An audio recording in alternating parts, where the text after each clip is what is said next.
তাড়াতাড়ি form fill up করো। মাধ্যমিক পাস যোগ্যতায় ভারতীয় রেলে 32,438টি শূন্যপদ। নমস্কার বন্ধুরা, আমি তোমাদের মিহিরদা আরও একবার তোমাদের সবাইকে একটি অন্যরকম নতুন ভিডিওতে ফিট অ্যান্ড স্মার্ট কাপ চ্যানেলে তোমাদের সবাইকে স্বাগত। 16টি রেলওয়ে রিক্রুটমেন্ট সেলে প্রায় 32,438টি শূন্যপদ নিয়োগ করবে বলে একটি বিজ্ঞপ্তি বের করেছে। যে বিজ্ঞপ্তিটির এমপ্লয়মেন্ট নোটিশ নাম্বার হচ্ছে 8/2024।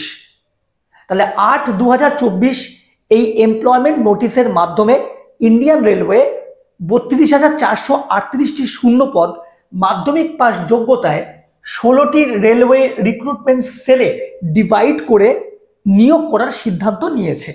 ঠিক আছে, এবং এই যে নিয়োগ প্রক্রিয়া, এই নিয়োগ প্রক্রিয়াটি যে সম্পূর্ণ হবে, আমি তোমাদেরকে রেলওয়ে রিক্রুটমেন্ট সেলের নামগুলো একটুখানি বলে দিচ্ছি।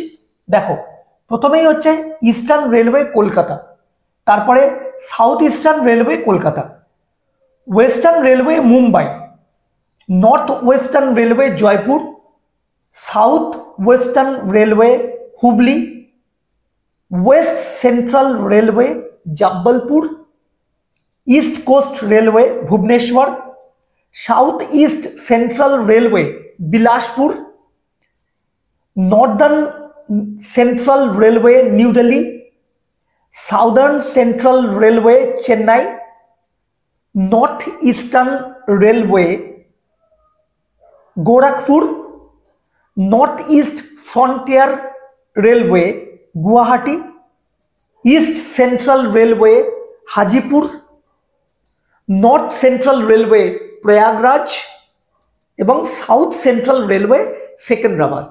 তাহলে এই 16টি রেলওয়ে রিক্রুটমেন্ট সেলে 32,438টি ভ্যাকান্সি, এই 16টি রিক্রুটমেন্ট সেলের রেলওয়ে রিক্রুটমেন্ট সেলের মাধ্যমে কিন্তু নিয়োগটি হবে।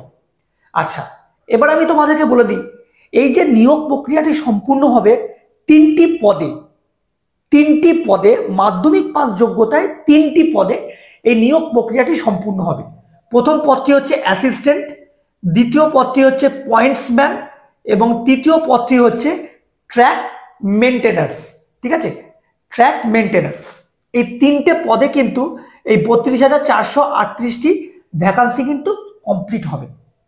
এবার আমি বলি, এই 32,438টি ভ্যাকান্সিতে যে নিয়োগ প্রক্রিয়া সম্পূর্ণ হবে সেখানে ছেলে মেয়েদের যোগ্যতা কি লাগবে।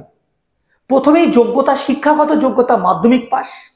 এবার বলি বয়স, 1/1/2025 মানে 1 জানুয়ারি 2025-এ ছাত্রছাত্রীদের বা ছেলে মেয়েদের বয়স হতে হবে 18 থেকে 36।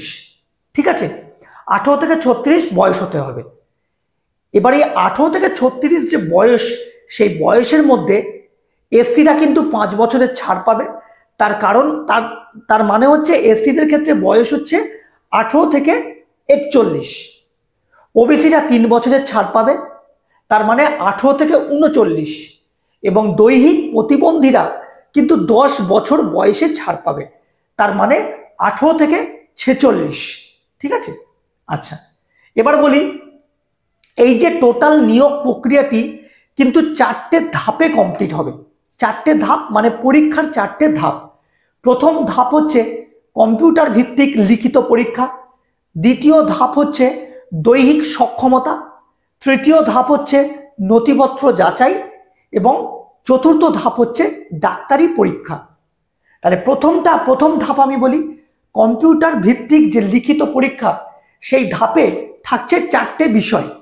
মোট 100 নম্বরের পরীক্ষা, 100টা প্রশ্ন, প্রতিটা প্রশ্নের জন্য 1 নম্বর করে থাকছে, সময় পাবে তোমরা 1.5 ঘন্টা, এবং দৈহিক প্রতিবন্ধীরা কিন্তু সময় পাবে 2 ঘন্টা, এবং নেগেটিভ মার্কিং থাকছে প্রতি 4টে ভুল হওয়াতে 1 নম্বর নেগেটিভ মার্কিং।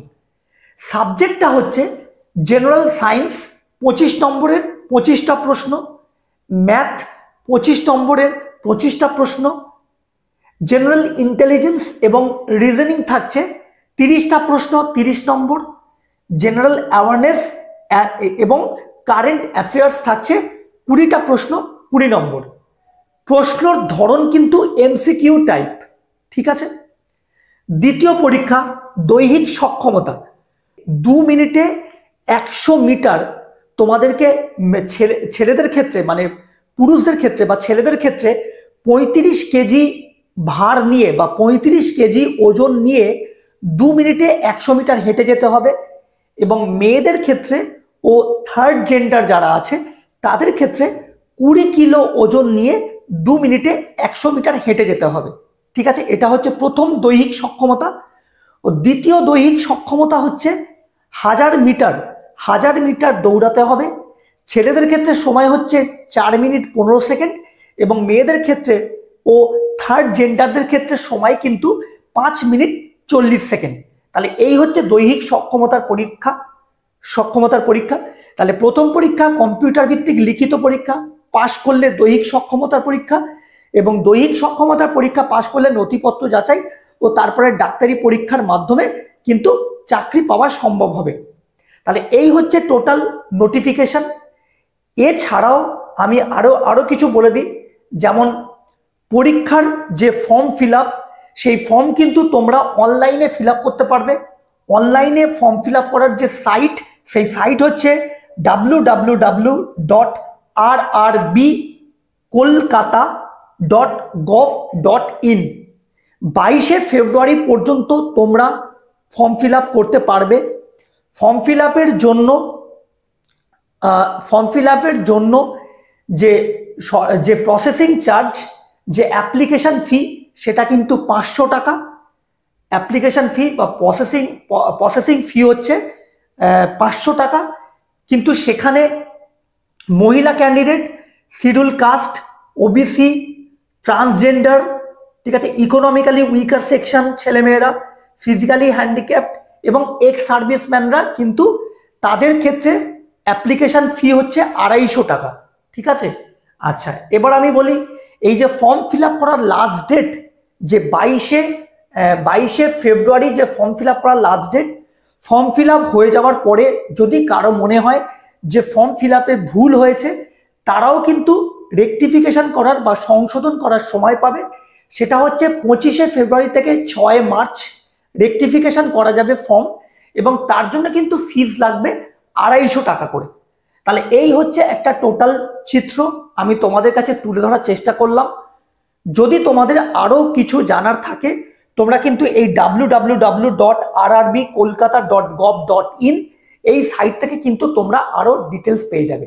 তাহলে আশা করি আমার এই ইনফরমেশনটা তোমাদের ভালো লাগবে, এবং ইউটিউবে এই ইনফরমেশন, এত কুইক ইনফরমেশন, এত আর্লি ইনফরমেশন কিন্তু আমার মনে হয় না কেউ দিয়েছে। আমার চ্যানেলেই তোমরা এটা নতুন পাবে বলে আমার মনে হয়। যার ফর্ম ফিল আপ সবেমাত্র শুরু হয়েছে, 22 তারিখ লাস্ট ডেট। তো তোমরা কিন্তু আমার চ্যানেল থেকে যদি মনে হয় যে তোমরা নতুন কিছু পাচ্ছ বা আগামী দিনে পেতে পারো, তোমরা কিন্তু অবশ্যই চ্যানেল যারা নতুন তারা কিন্তু অবশ্যই আমার চ্যানেলটাকে সাবস্ক্রাইব করবে, এবং যারা আমার চ্যানেলে অলরেডি সাবস্ক্রাইবার, আমি তোমাদের সবাইকে বলবো এই ফর্ম ফিল আপটা করে রাখার জন্য। তোমরা কিন্তু এই ফর্ম ফিল আপটা তোমরা পুলিশের চাকরির জন্য তো প্রত্যেকেই খুব খাটছ, সামনেই তোমাদের WP KP, এবং তার জন্য যে প্রস্তুতি, যে পড়াশোনা তোমরা করছো, যে দৈহিক সক্ষমতার তোমরা প্রতিদিন নিজেদেরকে সক্ষম করার চেষ্টা করছো, তার মধ্যে দিয়েই কিন্তু তোমরা এই পরীক্ষাটার জন্য ফর্ম ফিল আপ করতে পারো। তাহলে কিন্তু তোমাদের আশা করি লাভই হবে, ক্ষতি হবে না। তো নমস্কার, জয় হিন্দ। পরের ভিডিওতে তোমাদের সাথে আবার দেখা হবে।